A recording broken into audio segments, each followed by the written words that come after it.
Hello guys, welcome back to my channel. आज हम BSc nursing second semester का biochemistry का unit first introduction of biochemistry पढ़ेंगे। तो सबसे पहले जान लेते हैं कि बायोकेमिस्ट्री क्या होता है। बायोकेमिस्ट्री वो होता है, इसमें दो चीज़ें होती हैं। First one is biology and second one is chemistry. Biology में क्या होता है, स्टडी ऑफ लिविंग थिंग्स। हम लिविंग थिंग्स के बारे में स्टडी करते हैं, उसमें लिविंग थिंग्स के बारे में जानकारी मिलती है। और केमिस्ट्री क्या होता है, केमिकल सब्सटेंसेस और उनके रिएक्शंस के बारे में जो स्टडी होती है। तो इसमें क्या होता है, मेटाबॉलिक होता है, मॉलिक्यूलर बायो सेलुलर लेवल्स पे ये सब अंडरस्टैंडिंग्स होती है, स्टडी होती है। जो सेल्स होता है उसमें जो हमारा एक लिविंग यूनिट होता है उसमें क्या प्लाज्मा मेम्ब्रेन, न्यूक्लियस, मैट्रिक्स ये सब होता है। और इन सब चीज़ों में से अगर एक भी एब्सेंट हुआ तो वो सेल नहीं होगा बल्कि वो असेलुलर होगा। जैसे कि एसेलुलर्स कौन से होते हैं, वायरस होते हैं और वायराइड्स होते हैं। अगर इनमें से कुछ भी एब्सेंट हुआ तो ये असेलुलर होगा। एक लिविंग सेल में क्या क्या चीज़ें होती हैं, मेटाबॉलिक होता है, केमिकल चेंजेस होते हैं और मॉलिक्यूल्स होते हैं। मॉलिक्यूल्स की अगर बात करें तो यहाँ पे दो मॉलिक्यूल्स हैं, मैक्रोमॉलिक्यूल्स और माइक्रोमॉलिक्यूल्स। और जो प्रोटीन होता है वो हमारा एनर्जी कंज्यूम करता है।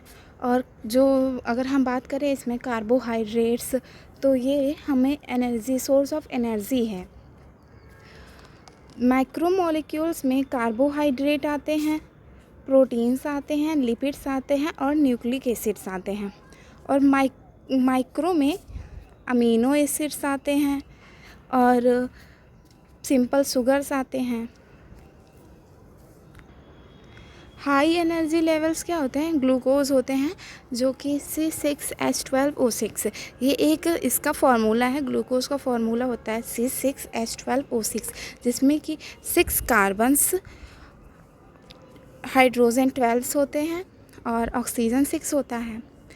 ये ऑक्सीजन के साथ रिएक्ट करके CO2 plus H2O plus energy का फॉर्मेशन करता है। ATP क्या होता है, लोअर एनर्जी लेवल है जो कि हाई लेवल से लो लेवल में जाता है। और ये कहाँ होता है, बाय माइटोकॉन्ड्रिया। माइटोकॉन्ड्रिया में हमें मिलता है। तो एक बार हम लोग क्विक रिवाइज कर लेते हैं कि क्या क्या पढ़ा अभी तक। तो बायोकेमिस्ट्री की बात करें तो उसमें क्या होता है, बायोलॉजी और केमिस्ट्री, जिसमें कि लिविंग थिंग्स की स्टडी होती है। और केमिस्ट्री में केमिकल सब्सटेंसेस और उसके रिएक्शंस होते हैं। इसमें carbohydrates, proteins, lipids, nucleic acids और माइक्रोमॉलिक्यूल्स जो होते हैं वो अमीनो एसिड्स और सिंपल शुगर होते हैं। ठीक, तो इंट्रोडक्शन की बात कर लें तो जो कार्ल न्यूबर्ग हैं, एक साइंटिस्ट हैं, 1903 में इन्होंने एक टर्म दिया था, क्या, बायोकेमिस्ट्री। और ये जो बायोकेमिस्ट्री है ये हम अपने सेकेंड सेमेस्टर में, पूरे सेकेंड सेमेस्टर में पढ़ेंगे। और इसमें कितने यूनिट्स हैं, 8 यूनिट्स हैं, जिसमें कि एक चैप्टर है जिसमें कि कार्बोहाइड्रेट्स हैं, लिपिड्स हैं, ऐसे सारे केमिकल फॉर्मेशंस, केमिकल रिएक्शंस के बारे में हम लोग पढ़ेंगे। Chemistry of living cells is known as biochemistry. Living cells की केमिस्ट्री को ही बायोकेमिस्ट्री बोलते हैं। E coli has approx 6000 molecules and human have 1 lakh types of molecules. E coli के पास इतने मॉलिक्यूल्स होते हैं और ह्यूमन के पास इतने मॉलिक्यूल्स होते हैं। और जो लाइफ होता है हमारा consist of various types of molecules, जिसमें कि protein, DNA, RNA, lipid etcetera बहुत भी चीज़ें होती हैं। These molecules are categorized into micromolecules, macromolecules and supramolecules.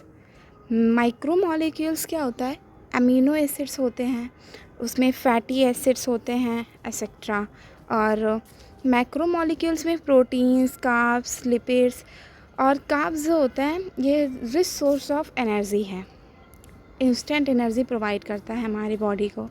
Supra molecules में प्लाज्मा मेम्ब्रेन, क्रोमोसोम्स एक्सेट्रा ये सब होता है। अब हम सेल में देखें क्या क्या चीज़ें होती हैं। तो प्लाज्मा मेम्ब्रेन होता है, न्यूक्लियस होता है और साइटोप्लाज्म होता है। तो जो प्लाज्मा मेम्ब्रेन है उसमें 2 पार्ट्स होते हैं। The first one is protein and second one is lipid. Protein में क्या होता है, अमीनो एसिड्स होते हैं, और लिपिड्स में क्या होता है, फैटी एसिड्स होते हैं। तो प्रोटीन और लिपिड्स में यही एक डिफरेंसेस है कि प्रोटीन में अमीनो एसिड और लिपिड में फैटी एसिड होता है। न्यूक्लियस की बात करें तो उसमें 2 चीज़ें होती हैं, डीएनए एंड आरएनए। डीएनए क्या बोलते हैं, डीऑक्सीरिबो न्यूक्लिक एसिड, और आरएनए को राइबो न्यूक्लिक एसिड। और ये दोनों मिलके न्यूक्लियोटाइड का फॉर्मेशन करते हैं। The third one is cytoplasm. Cytoplasm में कार्ब्स मतलब कार्बोहाइड्रेट्स, प्रोटीन्स, लिपिड्स होते हैं। कार्ब्स क्या होता है, ये मैक्रोसेक होता है, प्रोटीन अमीनो एसिड्स और लिपिड फैटी एसिड। ये जो होते हैं ये ऑर्गेनिक और इनऑर्गेनिक सब्सटेंसेस हैं। ये सब चीज़ें मिलके सिंपल मॉलिक्यूल्स का फॉर्मेशन करते हैं और इसी से एटम्स फॉर्म होता है। डीएनए और आरएनए ये चेन ऑफ न्यूक्लियोटाइड होता है, जिसमें कि न्यूक्लियोसाइड्स होते हैं और फॉस्फेट होता है। न्यूक्लियोसाइड्स के 2 टाइप्स हैं, मतलब 2 चीज़ों से मिलके बना होता है। फर्स्ट है शुगर, सेकंड है नाइट्रोजिनस बेस। शुगर क्या होता है, डीऑक्सी होता है, और सेकंड होता है राइबोज होता है। नाइट्रोजिनस बेसिस में साइटोसिन और यहाँ पे एडेनिन, थाइमिन, यूरेसिल्स होते हैं। तो बात करते हैं डीएनए। डीएनए क्या होता है, ये जेनेटिक इन्फॉर्मेशन को स्टोर करता है और इसमें जैसे ग्रोथ, डेवलपमेंट, प्रोग्रेस को सपोर्ट करता है, मतलब स्टिमुलेट करता है कि हमारा ग्रोथ हो सके। और राइबो न्यूक्लिक एसिड क्या होता है, ये प्रोटीन सिंथेसिस करता है, और जो न्यूक्लियोसाइड होते हैं, फॉस्फेट, ये सब मिलके डीएनए और आरएनए का फॉर्मेशन करते हैं। जैसे कि नाइट्रोजिनस बेसिस में यूज़ की जाती है वो होती है जैसे cytosine, guanine, adenine, thymine, uracil, ये सब चीज़ें मिलके नाइट्रोजिनस बेसिस बनाते हैं। शुगर में क्या होता है, डीऑक्सी और राइबोज।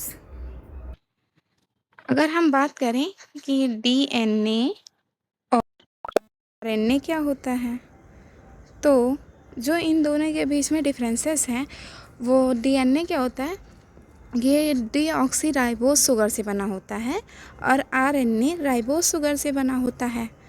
और डीएनए में जेनेटिक इन्फॉर्मेशन स्टोर करता है, वहीं आरएनए राइबोज में मतलब कि राइबोन्यूक्लिक एसिड में प्रोटीन सिंथेसिस करता है। और डीएनए में एक ख़ास चीज़ होती है कि ये डबल स्ट्रैंडेड न्यूक्लियस से बना होता है, और ये सिर्फ सिंगल स्ट्रैंडेड न्यूक्लियस से बना होता है। आपको इतना समझ में आ गया होगा। नेक्स्ट हम दूसरे टॉपिक पे बढ़ते हैं। तो हम बात करते हैं एटम्स। एटम्स क्या होते हैं, ये 3 चीज़ों से मिलकर बना होता है, electron, proton and neutron. Electron, proton और न्यूट्रॉन मिलके एटम्स का फॉर्मेशन करते हैं। जो हमारा एलिमेंट सिंबल्स होते हैं वो इन्हीं एटम से मिलके बना होता है। और यहाँ जो बेसन और क्वार्क है ये क्वांटम पार्टिकल होता है, वहीं इलेक्ट्रॉन को हम फोटॉन भी बोलते हैं। इन दोनों का काम क्या है, क्वांटम पार्टिकल और फोटॉन का काम है एनर्जी पार्टिकल्स प्रोवाइड करना। 7 एनर्जी पार्टिकल्स यहाँ पे होते हैं। ठीक, तो आज के लिए इतना ही। हम नेक्स्ट अपना न्यू यूनिट स्टार्ट करेंगे जिसमें हम कार्बोहाइड्रेट्स के बारे में पढ़ेंगे। तो आज के लिए इतना ही। अगर आपको समझ में आया हो तो do like, share and subscribe.